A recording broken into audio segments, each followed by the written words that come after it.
ஓம் சாய்ராம். என் அன்பு குழந்தையே, நான் எப்போது என் கரம் கொண்டு உன்னை கரம் பிடித்து இழுத்து வந்தேனோ, மறுகணமே உனக்கு பிடித்த வாழ்க்கை, உனக்கு பிடித்த விஷயம், நீ விரும்பினாலும் விரும்பாவிட்டாலும் என் மனம் உவந்து செய்து தருவேன் தங்கமே.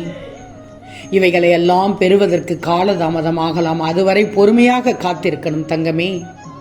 உனக்கான தேவை அனைத்தும் நிச்சயமாக உன்னிடம் கிடைத்தே தீரும், வந்தே தீரும். தாமதம் ஆவதும் கூட நன்மைக்கென்று நினைச்சிக்கோ. நடப்பது எல்லாம் நன்மைக்கென்று நினைச்சிக்கோ. எப்போ எது கிடைக்கும் என்று கடவுள் முடிவு செய்வார். பொறுமையை சோதித்து பார்ப்பார். அவசரப்படக்கூடாது தங்கமே, பதட்டம் கூடாது. உனக்கானது உன்னை தேடி வரும் வரை உன் பாதையில் நீ திடமாக இருக்கணும், தைரியமாக இருக்கணும். மகிழ்ச்சியை பெற தயாராக இரு தங்கமே. கஷ்டம் இருக்கும் இடமெல்லாம் கடந்து வந்து விட்டாய். முடிந்தவரை மகிழ்ச்சியோடு வாழ்ந்துவிடு. உனக்கான வாழ்வு, இன்பம், மகிழ்ச்சி செய்து எதுவும் வரணும்னா உனக்குள் ஒரு தத்துவம் மனதில் இருக்கணும். என்னன்னு கேட்கிறாயா? நான் தோற்க மாட்டேன் என்ற பொய்யை ஒருபோதும் சொல்ல மாட்டேன், ஆனால் வெல்லாமல் விடமாட்டேன் என்ற உண்மையை நிரூபிக்காமல் விடமாட்டேன் என்ற வைராக்கியம் இருக்கணும். சரியா தங்கமே? தேவைப்படும் இடங்களில் பேசப்படாத உண்மை அனைத்தும் எப்போவுமே பொய்தான். இன்னொன்று நல்லா தெரிஞ்சுக்கோ, வாழ்க்கையை தேடி போவது கூடாது, தானாகவே அமைவதை வழிப்படுத்தி கொள்ளணும். நீ திருப்தி இல்லாமல் இருந்தால் நல்லது நடக்குமா? நல்லது நடப்பவை கூட தடைபட்டு விடுமே. நீ இல்லைன்னா காணும்னு கவலைப்படுவதற்கு மட்டும் சிலர் இருந்தால் பத்தாது, தொலையட்டும்னு சந்தோஷப்படுற சிலர் இருந்தால்தான் வாழ்க்கை சுவராசியமாக இருக்கும். உன் சாயப்பா சொல்வது சரிதான் தங்கமே. தேவையில்லாத உறவுகளின் வரவால் தான் முதலில் தொலைந்து போகிறது உன்னுடைய சந்தோஷம். உதாரணத்திற்கு, ஒரு மொட்டு மலரும்னா நல்ல நேரத்திற்காக காத்திருக்குமா? இல்லையே. விடிய காலையில் பறக்கும் பறவை நல்ல நேரம் பார்த்து கிளம்புமா? இல்லையே. நொடிமுள் கூட நல்ல நேரத்திற்காக காத்திருப்பதில்லை. நொடி பொழுது கூட நீ தயங்கக்கூடாது. நல்லதை செய்யும் உனக்கு எல்லா நேரமும் நல்ல நேரம்தான். வெற்றி நிச்சயம் தங்கமே. ஒவ்வொரு மனுஷனோட இதயம் கூட வார்த்தைக்காகவும் ஆறுதலுக்காகவும் தான் ஏங்கிக்கிட்டு இருக்கு. இப்படிப்பட்ட சூழ்நிலை கிடைக்காத நினைத்து ஏங்காதே. நிச்சயமாக கிடைக்கும், கிடைக்கப் போகிறது. நம்பிக்கையோடு இரு. இழந்து நிற்பது கூட முட்டாள்தனம் அல்ல. இழந்ததையே எண்ணி எண்ணி இருப்பதையும் இழந்து விடுவதுதான் பெரிய முட்டாள்தனம். கிடைக்கும் உனக்கு. உண்மைதானே? உன்னை நேசிப்பவர்களை பாராட்டு. உதவி தேவை என்பவர்களுக்கு உதவி செய். காயப்படுத்தியவர்களை மன்னித்து விடு. முக்கியமாக விலகியவர்களை மறந்தே விடு. இருக்கும் உறவுதான் உன் உயிர் நாடி தங்கமே. எந்த உறவும் கடைசி வரையில் நிலைக்காது. வாழ்க்கையில் அமைதிக்கான விடை கிடைத்துவிடும். கடவுள் உனக்கென்று கொடுக்க நினைக்கும் எதையும் யாராலும் எவராலும் தடுக்க முடியாது. என் வார்த்தைகள் பொய்யாகாது தங்கமே, என் வார்த்தைகள் பொய்யாகாது. நீ நினைத்தது, விரும்பியது அனைத்தும் மிக விரைவில் கிடைக்கும்.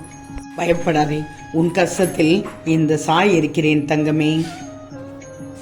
செல்வமே, நீரை போல வாழ கற்றுக்கொள். நீரானது எந்த வடிவத்தில் இருந்தாலும் நீர் இல்லாமல் நம்மால் எப்படி உயிர் வாழ முடியும்? அதேபோல் உன் சிறப்பு என்ன என்று அறிந்து வாழ கற்றுக்கொள். உன் வாழ்க்கை சிறப்பாகும். உன் சாயப்பா கைவிட மாட்டார் என்று நம்பு. நான் உனக்கு நல்ல வழி காட்டிவிட்டேன். எதற்காக காத்திருந்தாயோ அது நடக்கப் போகிறது. நீ வேண்டிய அனைத்தும் உனக்கு கிடைக்கப் போகிறது. நான் அடிக்கடி உன்னிடம் கூறுவது, எதற்கும் வருந்தக்கூடாது, கலங்கக்கூடாது. தைரியமாகவும் நம்பிக்கையோடும் செயல்பட்டு கொண்டே இருக்கணும். உன் விருப்பங்கள் நிறைவேறும். உனது நேர்மையான செயலுக்கும் உழைப்பிற்கும் பலன்கள் என்றுமே வீணாகாது தங்கமே. பலன்கள் வெற்றி தரும். மனம் தடுமாறுகிறது, எப்போதும் அலைபாய்ந்து கொண்டே இருக்கிறது என்று நீ புலம்புவதுதான் என் காதில் விழுது. உன் மனம் எப்போதும் எதை பற்றியாவது சிந்தித்து கொண்டே இருப்பதால் தெளிவான முடிவுகளை எடுக்க முடியாமல் தடுமாற்றம் ஏற்படுது. குறிப்பாக சின்ன சின்ன விஷயம் நடக்கும்போது அதை பெரிதாக விரிவுபடுத்தி பார்ப்பது மனிதன் இயல்பு. ஏன் மனுஷன் இயல்பு என்று கூட சொல்லலாம். உதாரணமாக, உன்னை யாராவது திட்டிவிட்டால் பதிலுக்கு நீ அவர்களை திட்ட முடியாத போது நேரில் கூனி குறுகிட்டு அவருக்கு பின்னால் அவரை மனதிற்குள் திட்டுவது போல, அடிப்பது போல கற்பனை செய்கிறது உன் உள்மனம். உன் உள்மனம் அப்படித்தான் பின்னிக் கொண்டிருக்கும். அதனால் நீ எதையும் கடந்து போக கற்றுக்கொள்.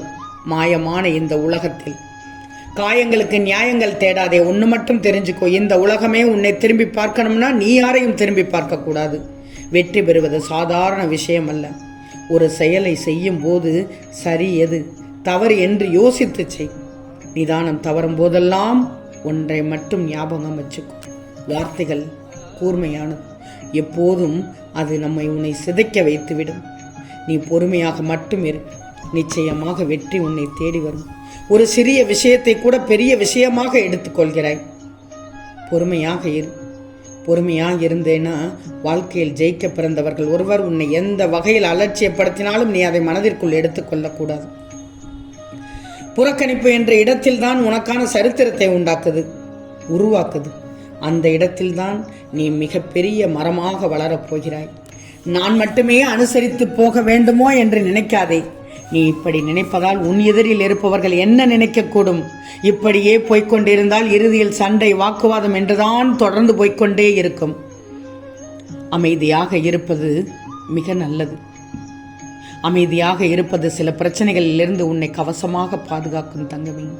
நீ அமைதியாக இருப்பது உன்னை நீயே தியானப்படுத்திக் கொள் தங்கமே. பூங்காவனமாக உன் மனம் வந்துவிடும். கோபங்கள், ஆதங்கம், வருத்தங்கள், உன் எதிர்மறை எண்ணங்கள், கெட்ட எண்ணங்கள் என எல்லாமே அந்த அமைதி முன்னால் நிலை குலைந்து உன்னை விட்டு விலகிவிடும். இவை உன்னை விட்டு விலகினாலே உன் துன்பங்கள் சரிபாதியாக குறைந்துவிடும் தங்கமே. வாக்குவாதங்கள் என்றைக்குமே ஒரு தீர்வு அல்ல. எனவே ஒருவரோடும் வாக்குவாதம் செய்யாதே. அது உன்னை பல பிரச்சனைகளை கொண்டு செல்லும். வாழ்வில் நம்பிக்கை என்ற எண்ணம் மட்டுமே எல்லாவற்றிற்கும் முதல் காரணமாயிருக்கும். எதையும் முடியும், என்னால் செய்து காட்ட முடியும் என்று நினைத்தாலே போதும். அந்த காரியம் வெற்றிதான் தங்கமே. நீ ஒரு வைரக்கல். நீ பட்டை தீட்டிய கல். உன்னை பட்டை தீட்ட தீட்ட நீ ஜொலிக்கப் போகிறாய். இந்த வாழ்க்கையில் உன்னை வெற்றி பெறச் செய்ய போகிறேன். நீ ஒரு பாக்கியசாலி தங்கமே. அதனால்தான் இந்த பதிவை நீ உன்னால் பார்க்க முடிந்தது, கேட்க முடிந்தது. அனைவருக்கும் இந்த பாக்கியம் கிடைத்து விடாது. இந்த வைரக்கல் விலை மதிக்க முடியாத பொருளாக மாறப்போகிறது. சந்தோஷம் தானே? இது உன் சாயப்பா உனக்கு தரும் பரிசு. உன் நம்பிக்கை, பொறுமை உன்னை விட்டு செல்லாது, என்றும் வீண் போகாது. உன் சாய் உன்னை பட்டை தீட்ட தீட்ட மிகப்பெரிய வெற்றி அடையப் போகிறாய். மிக மிக பெரிய பெரிய வெற்றி அடையப் போகிறாய். நல்லதே நடக்கும். சந்தோஷமாக இரு. போராடி போராடி நீ ஓய்ந்து விட்டதாக நினைக்கிறாய். பயப்படாதே, தனியாக இருக்கிறாய் என்றுதான் உன் மனதில் நான் இருக்கிறேன். உன் மனதில் அனைத்து விதமான துன்பங்களும் துயரங்களும் இந்த சாயப்பா தெரிந்து கொண்டுதான் இருக்கிறேன். உனக்காக எல்லாம் சரி செய்து கொண்டுதான் இருக்கிறேன். ஒரு விஷயத்திற்காக போராடுகிறாய். முடிந்தவரை உன்னால் முடியும் என்று நினைத்து போராடு. ஆனால் அதற்கான காரணம் தெரியாமலேயே அந்த விஷயத்தில் நீ சோர்வை சந்திக்கிறாய். இதுதானே உன் மனதில் கவலை? புலம்பாதே. புலம்புவதால் எதுவும் மாறப்போவதில்லை. அதற்கு மேல் எப்படி உன்னால் உழைப்பை கொடுக்க முடியும் என்று யோசிக்கிறாய். நீ தனியாக நிற்பது போல் உணர்கிறாய். ஏதோ ஒன்று உன் உழைப்பை உயரவிடாமல் தடுக்கிறது என்று நீ நினைத்துக் கொண்டிருக்கிறாய். உன்னுடைய எல்லா பொறுப்புகளையும் என்னிடம் ஒப்படைத்துவிடு. நான் இருக்கிறேன் என்றும் உனக்காக. உன் சுமைகளை நான் சுமக்கப் போகிறேன். மனதை பூ போன்று மென்மையாக வச்சுக்கோ. எதுவும் பாதிக்காத அளவிற்கு மனதை திடகாத்திரமாக வச்சுக்கோ. மாறுதல்களுக்கான நடைமுறைகள் எல்லாம் தொடங்கிவிட்டது. நீயும் மனதளவில் உன்னை தயார் செய்து கொள் தங்கமே. புதிய வாழ்வில் என்னுடைய அன்பும் ஆசீர்வாதம் நிறைய நிறைய கிடைக்கப் போகுள்ளது. ஆம் தங்கமே, நிச்சயம் நடக்கும். நல்லது நடக்கும். நல்லது மட்டுமே நடக்கும். அது நன்மையாகவே இருக்கும். ஓம் சாய்ராம்.